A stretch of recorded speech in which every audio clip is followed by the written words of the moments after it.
The D word. Can you guess what it is? Discipline. Right. I can hear the silent groans, see the guilty looks. We've been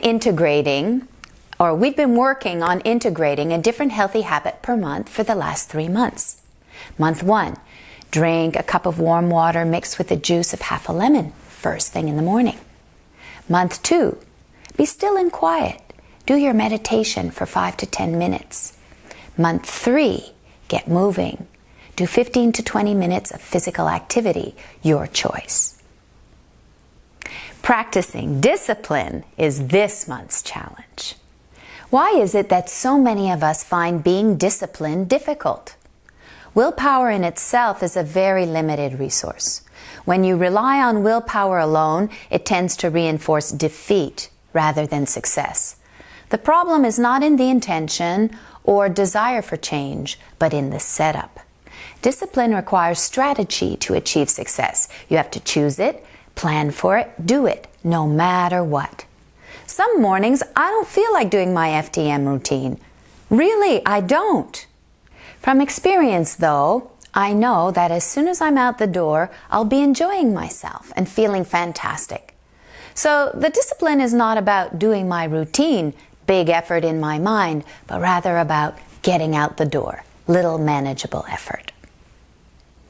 Here are a few practical tips to help you set up for being disciplined. 1. Commit 100% to the habit for at least 4 weeks. Then recommit. This is the key to your success. 2. Be realistic. Write it down. Start with things you like and are easy for you. 3. Break your challenge down into steps. Go 1 step at a time. Let the routine carry you forward, like we've been doing. Drink the water, do the meditation, do your exercise. 4. Practice at the same time, in the same place, and in a similar way every day to help set up your routine and wire in your lifestyle habits. Get out the door. Don't make a mountain out of a molehill. 6. You don't have to be great at it every day, but do it every day. Here are a few signs that your efforts are paying off. You have more energy. You feel healthier, calmer, more focused. What was difficult is becoming easier. You notice changes in your body, your mind, and in your overall state of balance. You feel satisfaction and pride in yourself. You're more productive, can handle stress better.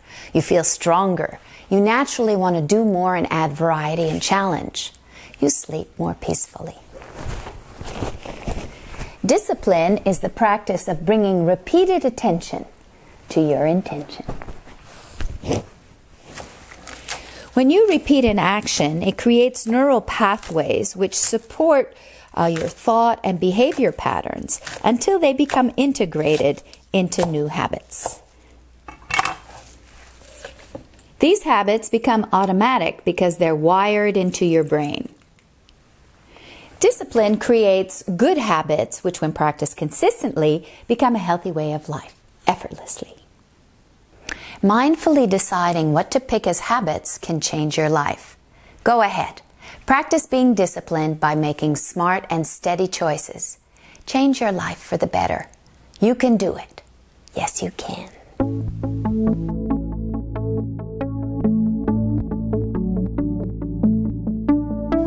Month 4, Week 1, Discipline. Today we're going to talk about the skills we've been acquiring and how these skills will support you being disciplined and why doing a first thing in the morning routine is so important.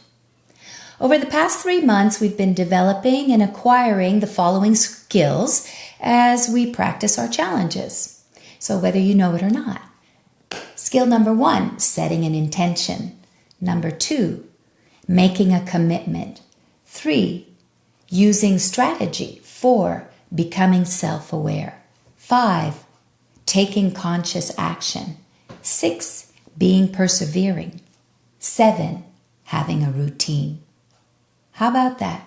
We've been developing all of these skills in the past months as we've been practicing doing our challenges. Yes, and it's been so beautifully laid out for us to do it that way. So this brings us to our affirmation for this week, and it is, it only takes one person to change your life, and that is you. It's up to you, baby. Skill number 1, setting an intention. Setting an intention is so important. It's about clarity. It's about having a focus and making and choosing a clear goal. And you need that if you want your actions to get you to your results, get your results and get you to your goal. And then it's being 100% committed. Not 80%. No, not 98%, but 100% committed. And that doesn't mean that you won't fall off the wagon. It means if you do, you get back on. That's what being 100% committed is. So you're committed to the change that is happening. You know, you're committed to having a positive attitude and having positive language as you go through this process. Another way that will really support your intention and your commitment is having a strategy. You have to be organized. And when you're organized, it improves your chances for success. that I'm not so organized, and it costs me.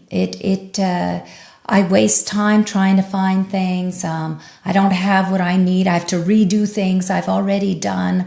So being organized is a really important skill to cultivate and to develop, and it will support your success. That's a really great self-awareness, Lisa. Wow. And that's when you have your self-awareness that deep that, you know, it helps you to keep going better. Yeah, it helps me make a better choice. And so self-awareness really is about learning about yourself, learning about your patterns, about your emotions and your thoughts, and making them conscious. And it's by becoming conscious that you then have a choice, a new choice. It's your way of staying in touch with yourself. So you develop your awareness of your sensations, because those sensations are, you know, if, for example, you drink the water, you feel better, or you do the meditation, you notice that actually you're more calm. You have more success throughout your day. That's self-awareness. And that's using awareness to change the way that you do things. It's also really a key skill to interrupt your unconscious habits. Exactly. And then there's you're having conscious action when you're doing that. So that leads to the choices that create your life.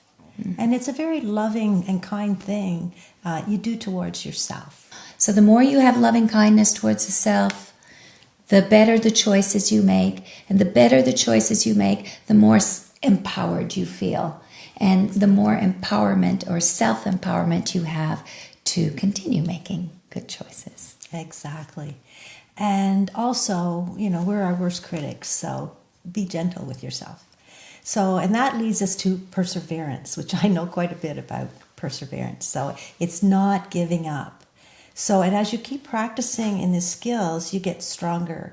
You get stronger in all of them. So the best thing to do is just persevere, you know, keep going, and your perseverance leads to your routine. So tell me, Eleanor, what is it that keeps you so persevering? Well, usually for me, it's what's at stake. For me, if I can figure out what's at stake or my why do I want this so badly, that is really what helps a lot. That's part of your intention. Exactly. Yeah. You have your intention, you know your why, I make my intention, you know, I commit to what I'm going to do. It doesn't mean that I always end up doing it. You know, things happen along the way. But the thing is to know what you want and have the intention of getting there. One of the things that keeps us strong in our discipline is having a routine. Routine means that the routine helps to build new neural pathways in the brain. So that changes the way you perceive things, the way you think about things, even the way you do things. Not only that, routine means that you don't have to rely on willpower to act, which means you're less likely to give up. So when you have your routine and you don't feel like doing it, you actually do it almost automatically. And so routine is setting you up to having a new habit. So what are some of the things that can knock you off balance or off your routine? Well, one of the things is just to be aware of what throws you off balance. Yeah, Like going on vacation. Yeah, You know, we go on vacation to relax. So, you know, we give up the habits we have at home when we go on vacation lots of times. But it doesn't mean that you need to give it up. You know, maybe you're having an orange juice in the morning instead of your fresh orange. Oh, fresh or squeezed. fresh papaya juice. Exactly. Or you're taking your walk in the afternoon or the evening on the beach to watch the sunset. So it's just about balancing it and noticing when, you know, you get off track. Or say you go visiting a friend and you're overnight, you know, you're in a different environment. So just notice when you're in that environment how you're going to, you know, do your first thing in the morning when you're in somebody else's house. Mm-hmm. And remember, it only takes 5 to 15 minutes to do your whole routine. So, you know, there's ways to adapt. Just be aware of it ahead of time is a good thing. And especially recommit. Before you leave, commit to getting back on track, especially if you go for a longer period of time. Mm-hmm. That I think, that's showing up for yourself. Exactly. And also another thing, a disturbing event that might happen in our lives. We never know what's going to happen. Mm-hmm. So when there's a disturbing event, it's easy to throw everything out the window because we're really knocked off our post, so to speak. But that's when those first thing in the morning routine, the meditation, the water, the walk, the fresh air, it's going to ground you.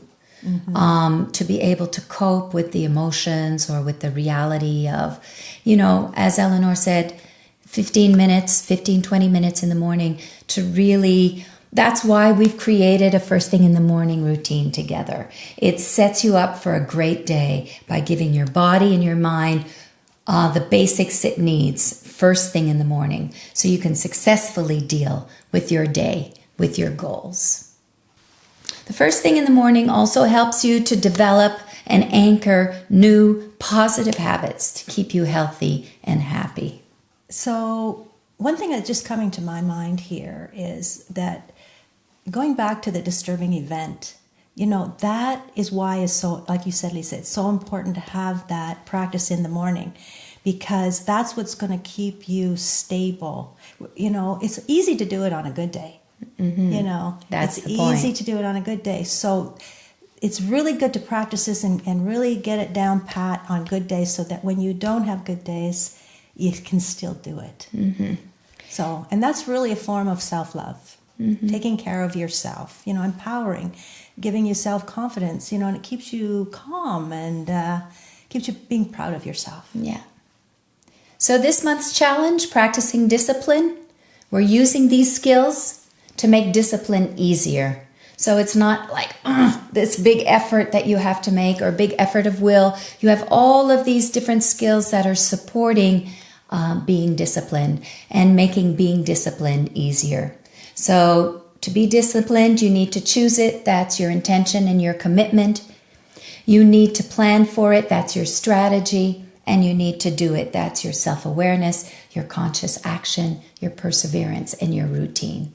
We weave in and out of these skills, using them in different moments in the process to adapt to the reality of every day and even phases that we're in. Mm-hmm. Yes, and all of those things that we've been talking about, it strengthens our discipline. So, and discipline helps us to stay on track and is the key to our success. So, set your intention on your calendar. Track your discipline this month. Answer the activity guide questions. And let's really hunker down and make this month when we really make our first thing in the morning routine a strong habit in our life.